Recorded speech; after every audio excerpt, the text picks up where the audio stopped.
Hi అండి. ఎంతో మంచి ఇంటి చిట్కా ఇల్లాలికి మనము ఈ కందిపప్పు నానబెడతాం కదా, నానబెట్టాక కుక్కర్లో వేసినప్పుడు అది మనము ఇలా మూత మూసినప్పుడు విసిల్ పెడితే అంతా పైకి వచ్చి పొంగుతుంది. కాబట్టి మనం ఫస్ట్ కందిపప్పుని ఒక అర్ధగంట సేపు నానబెట్టి అందులో పసుపు ఇంకా ఇంగువ వేసుకోవాలి. తర్వాత బాగా పొంగు వచ్చే వరకు దాన్ని బాయిల్ చేయాలి, మూత వేయకుండా.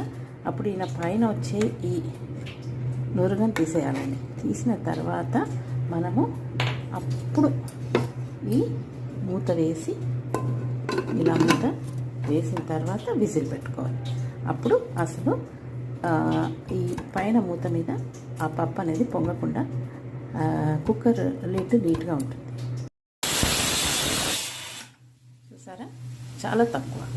ఓకేనా? ఈ చిట్కా పాటించండి.